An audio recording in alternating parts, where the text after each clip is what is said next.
जय जगन्नाथ मु सोनी आपको स्वागत करुच्ची Soni kitchen and blog channel को आशा करुच्ची जगन्नाथ कृपार आपण मैंने समस्ते भल थे जो था भल था सुरक्षित था वीडियो को फास्ट टू लास्ट जाए देखुए यदि पसंद आसला और लाइक करेंगे फ्रेंड सहित शेयर करेंगे आउ चैनल जब नुआ अच्छा चैनल गोटे सब्सक्राइब करने तो डे नक चैनल स्टार्ट करवा आज टिप्स अच्छी आपन को देखी गोटे हेयर ग्रोथ को लेकिन बहुत सुंदर टिप्सटे जोटा कि आपणकर हेयर को पूरा इंस्टेंट ग्रो कर सहित आपणकर चुट्टी बिल्कुल भी उपुड़ ना।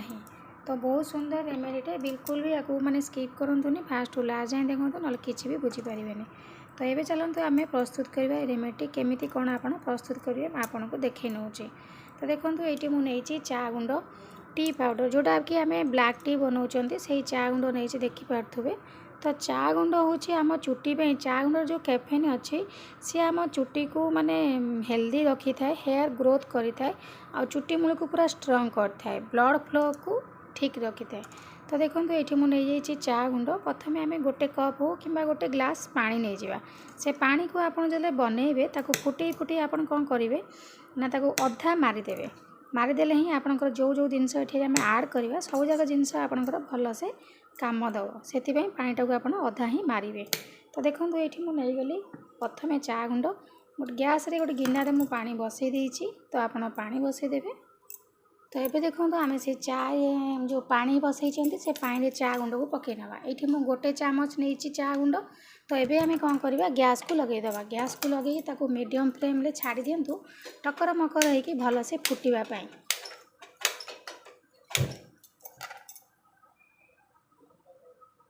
तो देखो ये मुझे चा गुंड पकईदे ये आम अलग जिनस आड करना। तो देखी ना से अलग जिनसटी कौन अच्छी। तो देखो अलग जिनसटी अच्छी एलोवेरा एलोवेरा को मुझे पीस पीस कर काटी नहीं आपन ता चोपा छड़े काटी पारे मुझे खाली खाली खंड खंड कर चोपा छड़ेनी। एलोवेरा हूँ गोटे नेचुरल जिनस जोटा कि आमर मुँहपाई हो कि आम खाइले आम देहपाई बहुत रोग भल करए खाइले आपणकर चुट्टी समस्या दूर हम चुट्टी दुर्बल होता है चुट्टी स्ट्रंग हम चुट्टी उपुड़बनी। एलोवेरा जूस खाइले आपणकर चुट्टी हो कि जेकोसी स्किन प्रोब्लेम कि जेकोसी रोग बहुत रोग एलोवेराटा बहुत भल जिनस गोटे रामबाण भाई औषध मेडिसिन भाई कम करए आपण देहरे एलोवेरा। तो देखो आपको आम प्रति कम लगे पार चुट्टी हो कि स्किन जेकोसी प्रोब्लेम हो खाइले देहरे रोग हो बहुत किसी माने वरदान अच्छी एलोवेरार तार गुण कहले सरबनी।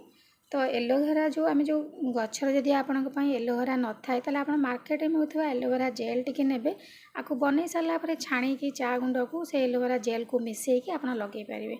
जदि नेचुरल एलोवेरा प्लांट आपंकर ना ताले आप सेमती करें। तो देखो ये मुझे प्लांट रू एलोवेरा को नहीं आसी धोईकी भल भाव काटी नहीं। Aloe vera vitamins A C and E एवं मिनरल्स अच्छी जिंक एंड मैग्नेशियम अच्छी जोटा कि आम चुट्टी को ग्रो करने हेल्प करता है।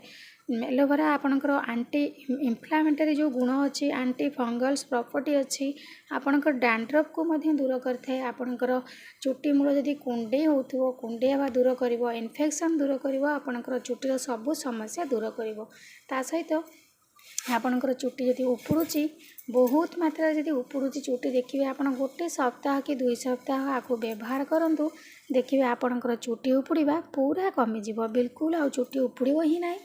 तो कंटिन्यू आपको किसी दिन आप यूज करूँ आम कह सांगे सांगे कहीं कम कलानी कौन जिनस सांगे सांगे कम कैनि कि जो नेचुरल जिनस आप लगे बहुत बढ़िया कम कर। तो मार्केट में मिलवा यार सोड़ जिनस बिल्कुल भी लगातुनि जोटा कि आपण चुट्टी आहरी खराब प्रभाव पकेब किंतु यहाँ आपणकर चुट्टी किसी भी खराब प्रभाव पकेबनी।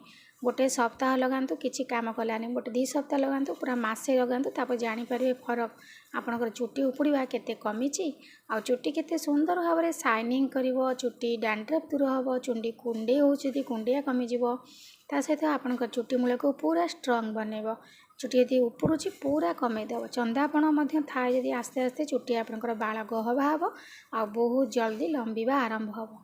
तो निश्चित भाव में आपको आप ट्राए करूँ ये जिनस को आप स्किप करके छाड़ी अलग जिनस व्यवहार करूँ ना। तो देखो ये बढ़िया से टकर मकर होकर चा गुंड आ एलोवेरा सीझीगला आउ टे समय सीझे ना कहीं एलोवेरार जो गुण जाक अच्छी रसटा चा गुंड से मिसिकी सीझिले गुणटा बाहर आम तापर छाणिकी नवा छाणिकी नहीं सारापर कौन करेंगे आपड़ केमती लगे मुझे आपको देखने।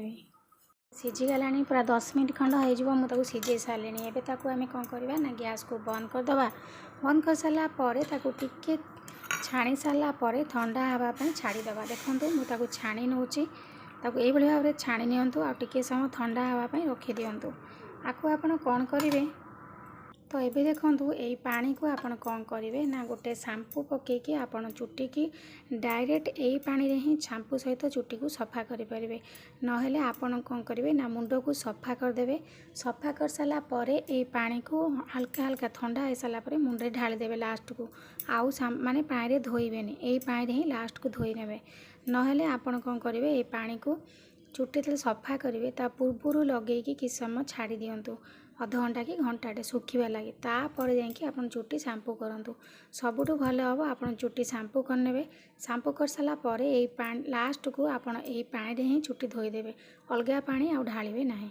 तो यही भाव में आपको आप कंटिन्यू यूज करूँ देखिए आपणकर चुटी केते सुंदर भाव में शाइनिंग दिशो ता सहित डैंड्रफ दूर हम चुटी मूल स्ट्रंग हम चुटी आ बिल्कुल भी उपुड़बनी बहुत जल्दी लंबीब। तो निश्चित भाव में आपको ट्राए कर देखूँ केते सुंदर भाव में काम करुच्ची तापर आप निजे ही जानीपारे केते रिजल्ट भल पाइबे। हाँ और जदि आपन पारे एलोवेरा प्लांट माने नाही ताले आपन चा गुंड को एमती सिझे छाणी नेबे एलोवेरा जेल जो मार्केट में मिलूँ ताकू आनिकी मिसई नेबे। तो आशा करछे आज वीडियो आपको पसंद आसो यदि पसंद आसो लाइक करेंगे फ्रेंड सहित शेयर करेंगे और चैनल जदि नुआ अच्छा चैनल गोटे सब्सक्राइब करने। तो आज भी मुझे विदाय नौची पुणी देखा आपन सहित नेक्स्ट वीडियो से पर्यंत रोची नमस्कार जय जगन्नाथ।